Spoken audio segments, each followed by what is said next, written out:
Welcome to the Property Management Strategist Show. I am Stacey Salyer, your host, and I have my good friend, Ben Smith, as my guest today. He launched his new business this year, but is not new to property management. So before we get officially started, a little bit of housekeeping. There is a chat, so feel free, all of our guests, feel free to pop in the chat, where you're coming from, if you have any questions. All right. From North Carolina. That's great. And I have a poll. So here we go. I'm going to share it now. All right. Hopefully you can all see that. I would love to know what role you play in your company. Oh, yeah. Are you coming from sales, ops? I'd love to see kind of like, is it going to be the battle of sales and ops today? Yes. Yeah. It's always a battle. Oh, looks like we're split. Oh, and one person has no idea. So Ben, you want to go ahead and introduce yourself? I'd love to hear more about your business. And we were just as we started, you were kind of telling me a little bit more like what your focus is. So go ahead. Yeah, absolutely. Well, first of all, thanks for having me on, Stacey. This is great and honored to be a part of this webinar today. I entered the property management industry back in 2018. I worked for a little startup called Filter Easy at the time, now Second Nature. That was my foray into this world. Really by accident, I didn't even know when I applied for a job there that they had a property management vertical. I just knew it was a cool looking startup in downtown Raleigh that seemed like a place I wanted to work. So I was there for about 5 years. I was a salesperson, account executive, moved into a sales leadership role where I managed a team and then led some training for Second Nature. From there, I moved to a company called Discover, where I was the director of sales for a year, and ProfitCoach most recently, working as their director of sales as well. And then ultimately decided early this year to go out on my own and start my company, Bright Reach Sales. I love helping salespeople get better and felt like there was an opportunity in the industry to do that, right? So not just lead gen, but also I really am passionate about sales leadership. Okay. I think that a question a lot of business owners in this industry ask themselves is like, okay, well, I want to grow. I need to go hire a salesperson. And maybe they think, all right, if I just find the right person, then my company will grow, can kind of be hands off with it. I don't have to take the sales calls anymore. Really, there's a lot more to it from a leadership perspective, creating an environment where you're not only setting that person up for success, but continuing to partner with them so they can be successful, not just on behalf of your company, but also see them reach their goals and get where they want to go. Yeah, well, there's a lot to unpack there. So I would venture to guess, being a former owner of a PMC, a lot of us come with that very tactical property management background. I mean, we can run ops, do evictions, whatever, but the sales piece of it, a lot of us built our companies just by happenstance, right? Like, oh, people know me in the community. So are you finding a lot of property management company owners don't really know even like maybe a job description, KPIs, like maybe how to even lead a salesperson? Yeah, I think it really depends on your own background. I think you're exactly right. There are a lot of owners of companies in this industry who have a more operational background. Maybe they were an investor themselves, and so that's why they wanted to start their company. Certainly, there are business owners who were successful real estate agents, and so they understand the sales world. So I think it's a mix of both. If you don't come from a sales background, there's some nuance you're going to miss when putting together something like a job description. And that's probably the simplest place to start, right? When people hear sales, that's a pretty big bucket. There's a lot of different types of sales out there. One distinction that I think is most common would be, are you asking your salesperson just to work the inbound leads that come through the website, or we get a lead through APM? You got to call them quick, have the conversation, move them through. That's certainly one type of salesperson. But there are also salespeople who go out and hunt and generate their own opportunities. Having clarity around, am I looking for one of those things or the other? That's the first step to really being able to put a job description together and set expectations well so that that person does come in and be successful and you're not asking them to do something that they don't have experience in. Because the traits of the person for the hunter versus the inbound is very different, right? I mean, really inbound, this might be controversial, but I don't consider that sales. I mean, come on now, like anybody. Okay, maybe. I don't know if I would say it's not sales. I would say it's a lot simpler. You're talking, that's probably nicer. I'm a little sassy. I've said this in the past. Like, imagine that you work at a shoe store at the mall. right? Somebody walks into your shoe store, there is some level of interest that exists. And really all you're doing is matching them to the right thing that they need, right? Of course, there's selling involved in that, but the person coming in already has an awareness of their need. That is a lot simpler than if your job as the shoe store employee was to walk around the mall and start conversations with random people trying to get them to even set foot in your shop. It's two completely different things. And the person that really just wants to handle the inbound, and likely they're going to be mortified by the idea of what you described, like going out and finding more. Do you think those different positions should have different salaries? I'm curious what your thoughts are on that. I think that in a role where you're not expecting lead gen, right? You're expecting them to work deals that come to them. That's probably something where I would incentivize the base side of things a little bit more. Of course, I think you still want to have commission structure and that sort of thing.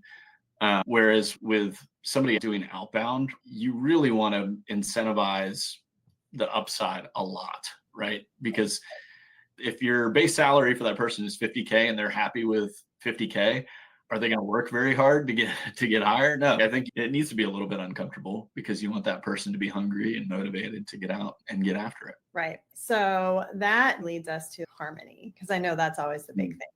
And I've been on all sides. So I don't know, maybe it's more unique to love ops and sales. That's probably not totally normal.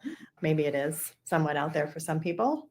I think what you're pointing out is two pretty different roles, and it tends to be two pretty different personalities. So someone that can understand and appreciate both sides, I think that is a little bit more rare. So when I kind of always go back to, certainly in my own company, I mostly did the biz dev. And it wasn't necessarily hard. I mean, I was well known in the community and I built a good reputation and did all the things, right? But then when I did acquisitions on a national level, I controlled it all because I could control my funnel. And I also knew my ops, it was my business. When I was doing acquisitions on a national level, my job was to go out and convince business owners to sell their businesses to us. Being the hunter, I did cold calls, all the gamut. Then the ops team would get mad at us. They're like, wait a minute, you're flooding us.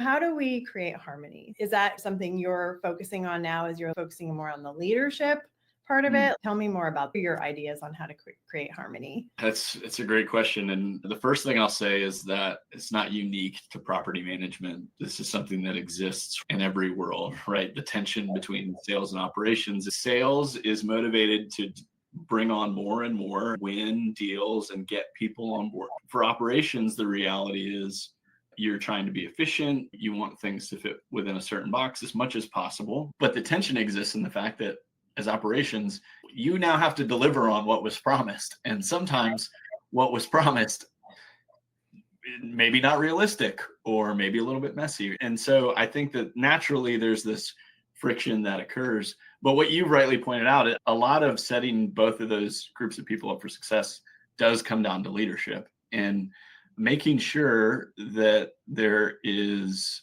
correct expectations on both sides, right? As far as what you expect of sales, how they set up expectations for the onboarding process in particular, but also with operations, expectations around how quickly we move when a deal gets signed and who acts and what's the message from us right off the bat. So I think a lot of that has to come from leadership because it's not the salesperson's job to get operations on board with what they're trying to do. And it's not operations' job to try to keep the salesperson accountable to what they should be doing.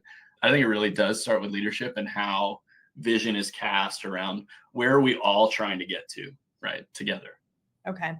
So when you're working with a business owner in that leadership role, are you basically kind of peeling back the onion and then mapping out a plan of like, hey, here's some major holes in your leadership and let me train. Are you kind of training the business owner a little bit? Because that hasn't been talked about in our industry. I don't feel like I think it's really critical. And I think really where it starts for any organization is taking a look at how are things going today, right? And so when I start working with a company, the first month is just a lot of discovery, talking to people on the team and understanding different perspectives of what's happening. Sometimes people are more willing to be honest with me about that stuff than they are, as a person that they report directly to. And that's okay. But we really have to have an understanding of what's the state of things today, what's working and what's not working before we just go crazy and make a bunch of changes. And I think one of the ways that I really try to dig in to this with people is spending a lot of time getting clear on what's our ideal client profile. I think a lot of problems between sales and operations are rooted in the types of clients that get brought on. Sales is really like, hey, I'm trying to close deals. I've got a number to hit. I've got commission that I want to earn. And so admittedly, hand up as a salesperson, sometimes we overlook some red flags or we promise things that we know are not necessarily ideal, right? That it certainly happens. I think having alignment between the operation side and the sales side, a lot of clarity around who it is we actually truly want to work with, that is one of the biggest pieces in making sure there is that harmony. Because if you haven't been clear about that, don't be surprised when they start bringing on bad fit clients or clients that live in this gray area. You haven't really given them criteria around the type of client we are best suited to serve. Our unique value proposition is going to resonate best with not only this type of owner in terms of like the type of property they have, but also their mentality and mindset around how they want their property to be managed. The most obvious example is like, are you hiring a property manager so that you can be hands off, or are you trying to find someone you can micromanage? Having clear expectations on both sides is the first step towards more harmony. Yeah, I can see that. So when you go into an organization, I can only imagine thinking back in my own experience when I owned my PMC for years. I mean, when I started in 2004, I started as portfolio manager. So it was my job. I mean, I quickly realized the better clients I brought on, the higher rent, the more money I made. I mean, that was a no-brainer. When I was doing biz dev for my own company, I knew in my head and I could read people and I knew all the things, but I could see where it becomes a real challenge if somebody's like, oh, I want a BDM, I'm just going to go hire this person, but then they don't really take that information and transfer it over. So yeah, that avatar or the ICP as we call it, I could see also a lot of maybe business owners not even knowing that terminology, like the ideal client, and having it mapped out, and then even having good, clear processes. When you're the owner and you're doing it, you're like in your brain, okay, yeah, I could bring on your 20-door portfolio. I know how to do, right? Like, I know how to do all that. I know what to tell the ops team, but then your salesperson, they know what they need to bring in. So yeah, I could see that. So are you kind of seeing that in the industry? I feel like the BDM thing kind of got big in the last few years, and I feel like it's going to get even bigger. Yeah, I think one of the things, the unique challenge as it relates to a property management company and their ideal client profile is, I think for the most part, people think in terms of like, okay, I'm looking for anyone that has a rental property within this radius, right? Within this geographic area. Hopefully you at least have that, right? You have some sort of standard. If it's an hour and a half away, it's probably not a great fit. But the problem is that even that, like, even if you're clear enough that it's a geographic area, that's still really, really broad. And I think it affects your ability to have good messaging to those types of people and to resonate with the challenges that they're having. But it also leaves a ton of gray area around the type of person that you want to work with. And that, to me, in the companies I've worked with, is the thing that people care about more than anything. You could say, all right, I'm focused on investors and not so much accidental landlords. But even getting that specific, you really need to be specific about the types of qualifying questions, right? Everyone thinks when an inbound lead comes to you, they're qualifying you, but you are also qualifying them. And so you have to ask the right questions to understand whether or not they're going to be a good fit. Mark Cunningham has a great set of questions that I remember hearing years ago. And it was something to the effect of financial stability. Like, you want to make sure they're financially stable. If there's a huge, HVAC goes out, you've got to replace that. Are they going to be able to weather that storm? But also just like, are they emotionally stable? And as a salesperson, you're not getting on the discovery call and saying, hey, are you emotionally stable? Oh, that's good. And after COVID, because in Washington State, I had to be what I considered very real with people. And I would legit be real. I'd say, listen, here's the state of where we are. If you Yeah. do not have at least 6 months of reserves, minimum, and I mean really 6 months is probably not even enough, you cannot turn this into a rental property. Yeah. If you cannot emotionally deal with people not paying rent and we can't get them out for 3 to 9 months, this is not for you. I think that's a perfect example to use in having this conversation around sales and onboarding, because let's imagine that you weren't that honest and somebody was like, oh, thank goodness Stacey's here. She's going to help me. Everything's going to be great. Everything's going to be perfect. That tenant that I have that I haven't been able to evict myself, Stacey's going to take care of it. If you hadn't set proper expectations, guess what? There's a train coming head on at your operations team, and they're going to be having some really uncomfortable conversations because you didn't have them up front. Not only is it a disservice to your team, but it's a disservice to the client, because the client had this completely different set of expectations. Now they're going to be frustrated. It sounds too simplistic, but the way that you set expectations with your salesperson, and then the way that your salesperson sets expectations with their prospect, that will cover most evils. That doesn't mean it's going to be perfect, but it's going to cover a lot of the issues that tend to happen in onboarding. Yeah. Do you have any quick tips for anyone listening today on how to create their ideal client avatar so that they could take away, and maybe next week at your team meeting, everybody could create their ideal client and get started on that? Yeah, absolutely. A couple really quick practical things. The first question is, what are your growth goals? If you're like, hey, I have 100 doors today and I want to get to 1,000 doors in the next year, 2 years, then your ideal client profile needs to be a little bit broader, right? You can't take a boutique approach to the type of person you're wanting to work with and expect massive growth. So that's the first thing to consider. How big do you want to get? If you are a little bit more measured with what your growth goals are, that's going to allow you to be even more specific. So that's the first thing I would say. The second thing I would say is, let's assume that you have a book of clients that you work with. Think about who are the clients you love working with and who are the clients you cannot stand working with. And literally sit down and write down their name, write down what you love about them, write down the other person's name, write down what's difficult.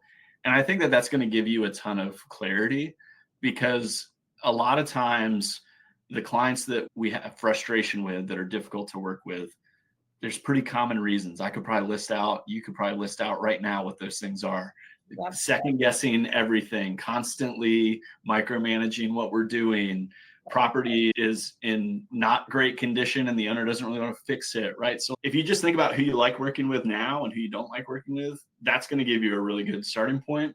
But then also, like, I would think too about, are we really set up to serve our ideal client well? And so what I mean by that would be, like, I'll just use a really dumb and simple example that no one would probably know. Hopefully no one's thinking this, but it's like, I manage 200 single family rentals in Raleigh, North Carolina, but I decide that my ICP is actually multifamily owners of buildings that are 100 units and up. That doesn't really match with what I'm set up to do. And sure, if you wanted to completely change your business model to go that direction, that's fine. But you also have to understand it's not going to happen quickly. Think about who you already serve, who you're set up to serve well, what's the value you can provide to those folks. And I encourage people to document that stuff. Actually write it down and then talk about it with your sales team and your ops team. It's probably best done, and the way I like to do it with folks is it's the whole group together talking about this, because then it feels like we're all contributing towards the clarity around this, rather than just telling them, hey, here you go, team, here's our ICP. Yeah, I think that's where a lot of disconnect and fighting comes in between the two groups, because operations feels like they don't get to be involved. And then all of a sudden sales is like, oh, this is our ideal client. And then operations is like, no, that is not our ideal client. We're on the phone with that type of person all the time, and we're wasting all this time and money. So I agree. I think using AI is also really helpful, like putting all those traits in there of your ideal client and then having it spit out. Naming your ideal client is also really important. Yeah. I'm a very visual person, so I love those huge Post-it note pieces of paper.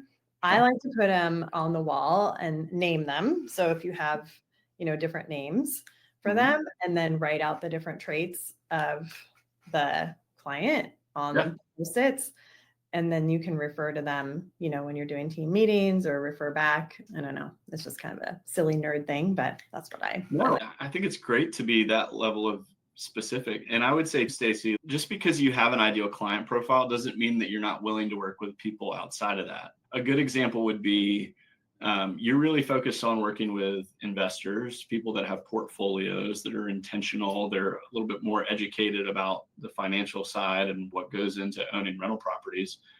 But if you get more of an accidental landlord who fits the personality profile, to work with that person. Sometimes when people hear, I want you to be specific, be as specific as possible, that means that you're excluding all this other stuff. And that's not necessarily the way I think about it. I do think you want to be clear around certain criteria. We talked about financial and emotional sanity. Those should be non-negotiables. Your ideal client just means these are the people you are set up to serve best. Your marketing and sales efforts are going towards those types of people. We'll work with folks that still seem like they're going to be good clients, even if they don't perform. Right. They could still be on the fringe. I mean, percentage wise, it's pretty rare that someone's going to check all 100% of a box. That's right. In our business, we have ideal clients as well. And it doesn't do us or them any favor if we're trying to work way outside of that, because that's not what we're best suited for, right? So someone for everyone. And I think then even taking it further, it's good for the salespeople to make relationships with the other area property management companies, because they may be able to refer, maybe even make a referral fee. Yeah, absolutely. So that's cool. What else did I have? We talked about that. Have you seen any really good handoffs out there? I can talk a little bit about what we did at Leading Edge, but I'm curious what you've seen out there. The handoff of the new client that's super excited to join the property management company. They felt warm and fuzzy with the salesperson, and now they got to move over to ops. What did you see there that works well? Yeah, I think there's a couple of things that are really important. There's room for differentiation in how you approach it. The first thing I would say is the communication that happens between sales and ops before ops even talks to the new client. For all this, I think we said about half of our audience here was sales folks. Yeah. Sometimes we tend not to be the most detail-oriented people. Some of the best salespeople I've ever worked with were absolutely horrible at details. And a good example of that, right, is getting notes into the CRM. If I'm an ops person, I'm about to get on with this new client that Stacey sold, I want to be able to go in and look and see, all right, what do they talk about? What is Stacey most excited about? What does she need, right? How does she want to be communicated with? Those things are really important. So I would say the first thing you want to do is equip operations with really as much information as you can. And probably even ask them, what are the things that are most important for you to be able to do your job that I need to find out and communicate? So should the company have a pretty detailed information sheet requiring the salesperson to get it filled out? Because to your point, your really good salespeople are going to be horrible at details. That's just the reality. If they're really good at details, they're probably in the wrong job. Yeah, I think you can have some detail in your salesperson. I've got some detail in my profile, but I'm not the uber detailed person. I'm not your person that's going to sit in a room all day and do the things. I'm that way too. I do enough that I'm able to set my ops team, which is me, up for success. Well, that's good. Yeah. Do you think most salespeople should have a remote global team member doing the details for them? I think the best case scenario is if you're able to put a sales operations person alongside of your salesperson, because you want your salesperson talking to people, putting notes into the CRM, sending follow-up emails. That sort of stuff is secondary in the sense that it's not the best use of that person's time. Having a sales operations type person is hugely helpful. But the reality is, like, if you're not in a position where you can do that, then I think you have to be really clear as a leader with your salesperson around what are the non-negotiables? What's the information that we have to start the onboarding process correctly and on the right foot? I think that that's like one of the things that is best going to set people up for success in onboarding is being able to get the right information into the hands of the team. If you can involve operations before the client starts onboarding, that is a super effective way to facilitate the handoff that happens. Because like you described, I'm talking to this prospect, we're building a great relationship. They really like me. We have a ton of rapport built. They're excited to work with us. And then I'm immediately tossing them to somebody that they've never talked to, maybe never heard of before. If I haven't set them up well, they might be getting a lot of repetitive questions. The onboarding person reaches out and it's like, I already answered all these questions for Ben. Why are you now asking me the same things? That's when it gets really, there's a lot of friction there.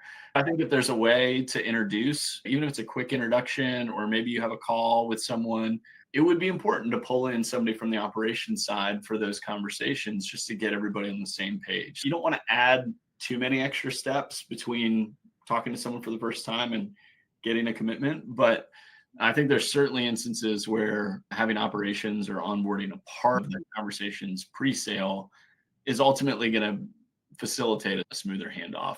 And the last thing I'll say, Stacey, just as far as a best practice, time is critical, right? As soon as that person signs their PMA, there needs to be an action plan that moves quick, because it's human nature. People are going to have buyer's remorse, right? You sign off on something and it feels like you've just relinquished all control.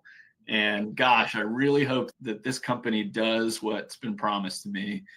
Little things like, oh man, I signed this PMA and it's been 24 hours and I haven't heard from anyone. For us, that may feel like, oh, well, that's not a big deal. It's, it's within a day. Like, it still doesn't feel great on the other new client side. Yeah, they should not be hearing crickets.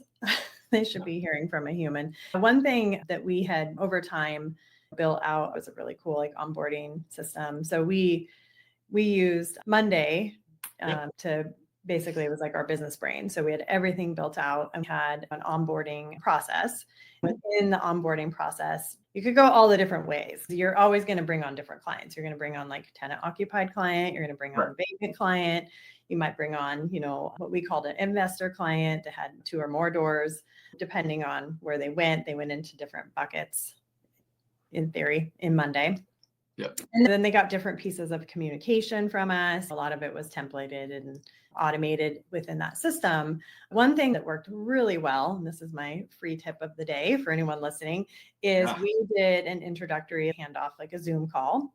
And in part of the communication that they received, they were able to schedule it on their time. So they were able to go into a joint calendar that we had with the particular team members involved. This was before AI. So we always had a global teammate on there. We had a very specific agenda for the particular client avatar. We could add things to it if we needed to, but we had that preset agenda. We made sure their questions were answered, that we understood everything about their property and their goals, and that they understood how we did things. If it was vacant, they understood what they were getting. If it was tenant occupied, same thing. That was very well received. So we did that for all clients. It didn't matter if it was 1 door or 100 doors. Pretty much every client took advantage of it, because that way they got to meet everybody face to face. They got to put a face to the name. They got to see the personalities. We also got to see the personality.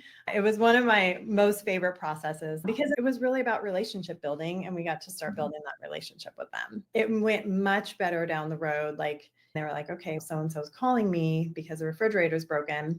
I've met her. I've talked to her. I totally trust all the things. So that was. Yeah.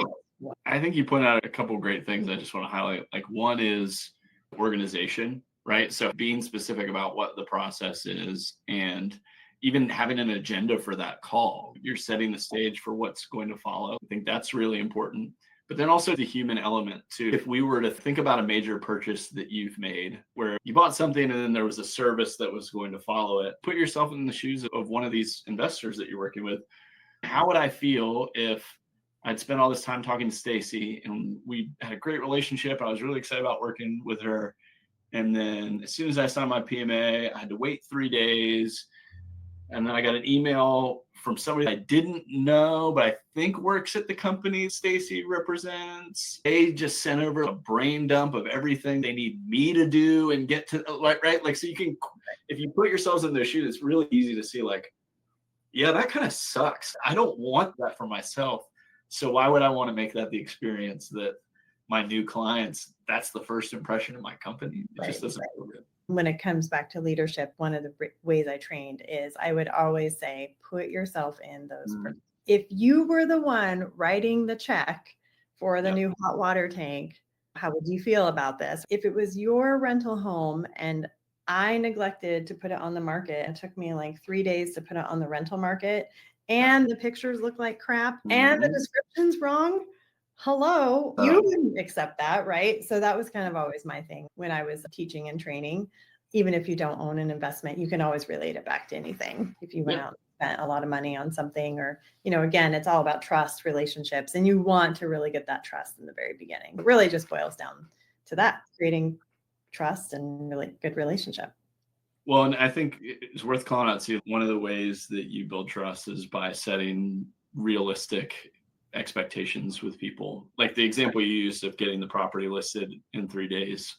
If you don't set that expectation, your client is going to default to whatever they think it should be or whatever their expectation is. Maybe it's not realistic for me to get your property listed in 24 hours. I would rather tell you that now and why that is the way it is than get to 3 days and say, hey, Stacey, your property's live. It should have been live 2 days ago. I signed the PMA on Monday, right? So if you don't set the expectation, it will get set for you. And you are the one who is in an educated and informed position to set that expectation. So you're the better person to do that. Exactly. Well, hopefully today we were able to bring ops and sales together a little bit and provide some really cool tips and tricks that people can incorporate with their team. Before we take off today, what do you have going on? I actually have a slide that I can share. Can we see that? Yeah. Yes, that one. Let's see. Oh, you can tell I haven't.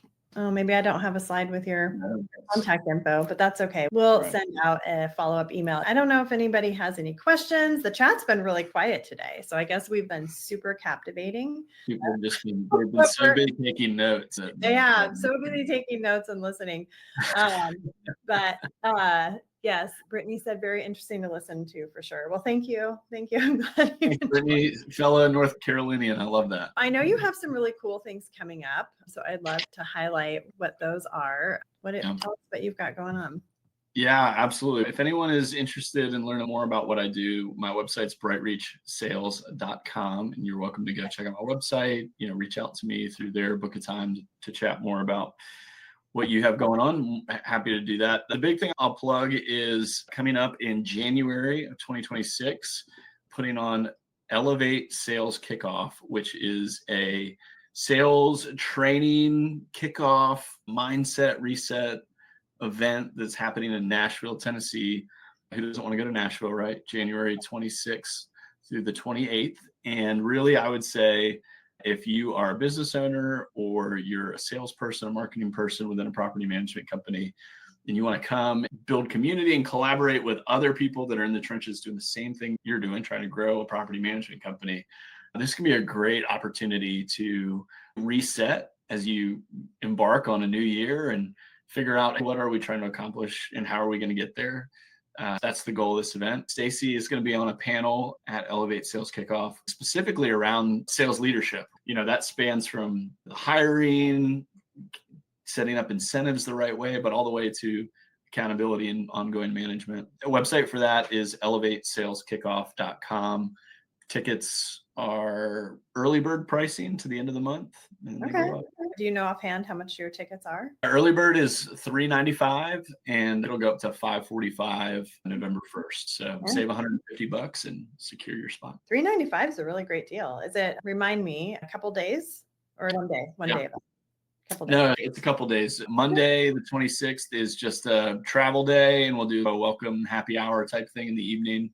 All day Tuesday, we've got fun stuff planned even into the evening.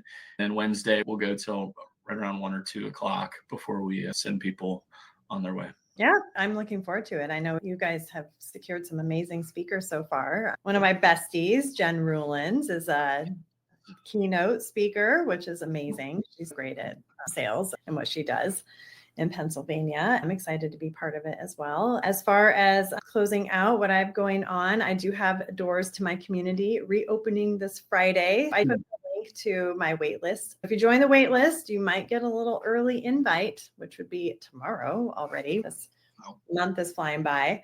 In my community, I do a live once a month. We focus on different topic related to growing your business. So a lot of what we talk about sales, and I look at it as through an acquisitions lens. So I still do believe you need a salesperson in your company, but instead of growing door by door, why not grow 200 doors at a time? Yeah. But with that, Involved in that, right? You still have to.